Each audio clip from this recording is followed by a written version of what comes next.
আসসালামু আলাইকুম বন্ধুরা। আমরা আজকে আসলাম একটা 12% টমেটোর জমিতে। দেখতেই পাচ্ছেন কি পরিমাণ আসলে টমেটো ধরেছে। আসলে এই টমেটো দেখে অনেক ভালো লাগছে। দেখুন, এটা একটা ভালো জাতের টমেটো। আপনাদেরকে ডিটেলস জানিয়ে দেওয়ার চেষ্টা করব এটা কি জাতের টমেটো আর এটা কি পরিমাণ অর্থ খরচ হয়েছে, আর কি কি সার এই টমেটো চাষের জন্য উপযোগী, সেই সকল তথ্য আপনাদেরকে জানিয়ে দেওয়ার চেষ্টা করব। আশা করছি আপনারা পুরো ভিডিওটা দেখবেন, অনেক উপকৃত হতে পারবেন।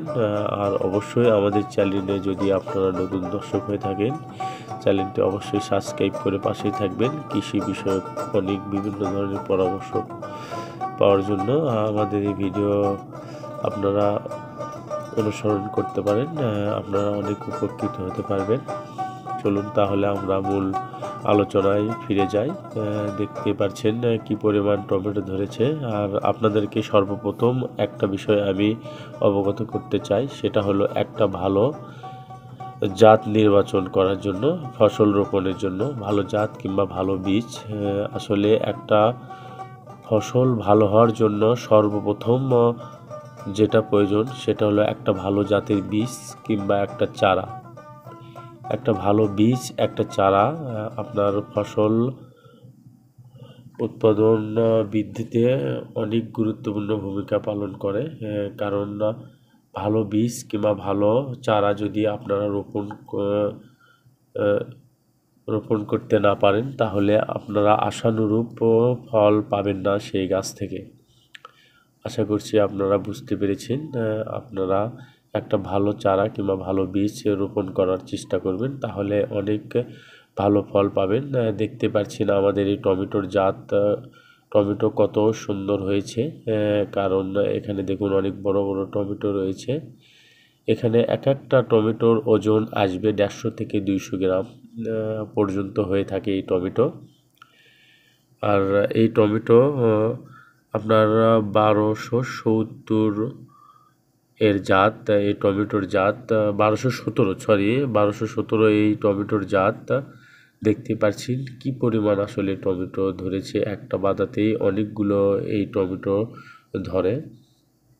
এমনকি এই টমেটো অনেক বড় আকৃতির হয়ে থাকে। বাজারেও এর চাহিদা রয়েছে অনেক ভালো। আপনারা চাইলে এই জাতের টমেটো চাষাবাদ করে অনেক লাভবান হতে পারবেন।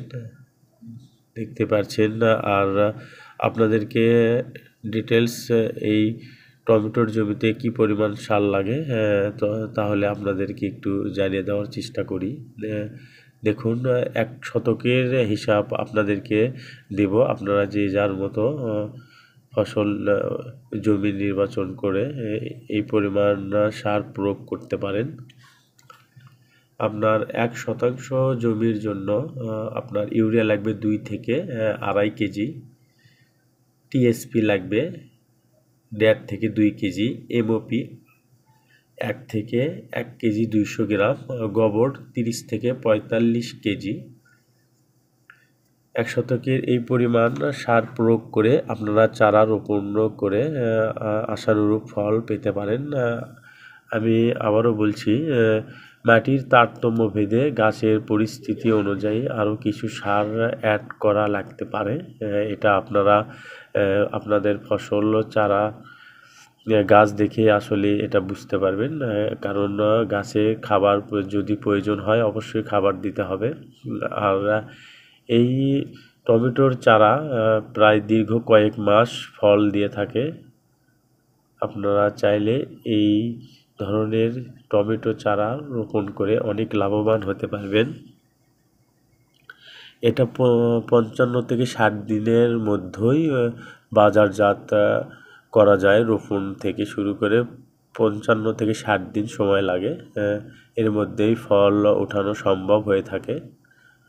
দেখুন, আরেকটা বিষয় সেটা হলো যে এই যে নেট দেখা যাচ্ছে, আপনারা দেখতে পাচ্ছেন, এটা উপর দিয়ে দেওয়া আছে। আপনারা চাইলেই এই ফল পাকানোর জন্য পাখি যাতে না খাইতে পারে সেই জন্য আপনারা এরকম নেট ব্যবহার করতে পারেন। কারণ এই নেটের খরচ অনেক কম। আপনারা চাইলেই টমেটো পাকানোর জন্য এই নেটটা উপর দিয়ে দিতে পারেন। দেখতে পাচ্ছেন অনেক সুন্দর টমেটো হয়েছে।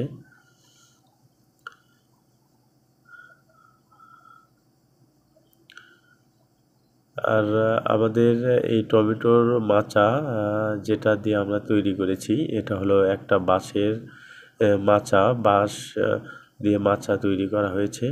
আর এই মাচা যদি আপনারা একবার তৈরি করেন তাহলে অনেকবার ব্যবহার করা যায়। এই জন্য এই ধরনের মাচা ব্যবহার করে আপনারা অনেক ফসল আসলে এখানে একসাথে অনেক ফসল চাষ করা সম্ভব হয়। দেখুন, এভাবে আপনারা মাচা তৈরি করে নিতে পারেন, তাহলে আপনারা অনেক আপনাদের জন্য অনেক সুবিধা হবে। আপনারা চাইলে এভাবে মাচা তৈরি করতে পারেন, না হলে সুতা দিয়েও এরকম মাচা তৈরি করা যায়। বা বাজারে অনেক ধরনের সুতা রয়েছে, এইরকম বেড মাচা তৈরি করতে পারেন আপনারা।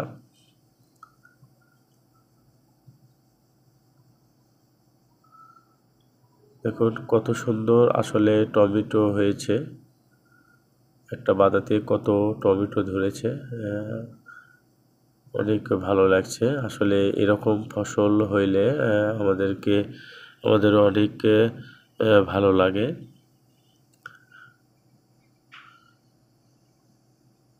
চলুন তাহলে আমরা কিছু টমেটো দেখে নিই আমাদের এই জমিতে।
অন্তর্বর্তীকালীন পরিচর্যার জন্য আপনাদেরকে আরও কিছু বলতে চাচ্ছি যে এখানে মরা পাতা ছাঁটাই করতে হবে। এছাড়া প্রয়োজনীয় মোতাবেক সেচ দেওয়া যেতে পারে।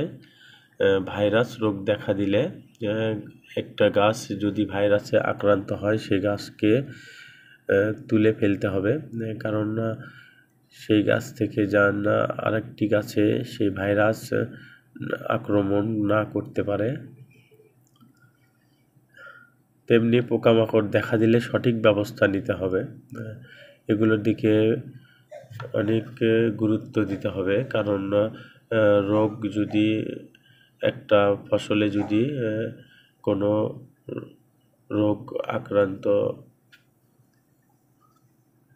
ফসল অনেক ক্ষতি হয়ে থাকে, এদিকে আমাদের অনেক নজর দিতে হবে।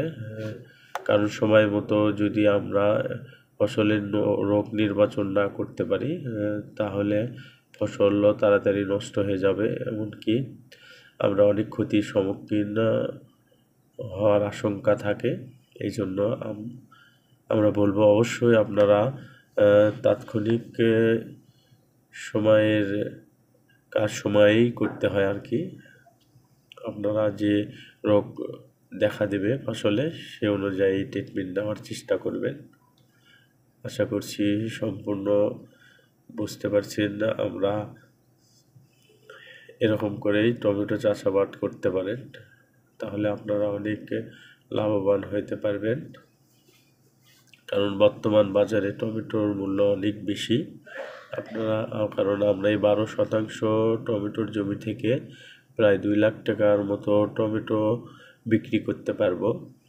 আপনারা চাইলে এই টমেটো চাষাবাদ করে অনেক লাভবান হতে পারবেন। তাহলে আজকে এই পর্যন্ত। সবাই ভালো থাকবেন, সুস্থ থাকবেন। আপনাদের সবার দীর্ঘই কামনা করে আজকে শেষ করছি। আসসালামু আলাইকুম ওয়া রাহমাতুল্লাহি ওয়া বারাকাতুহু।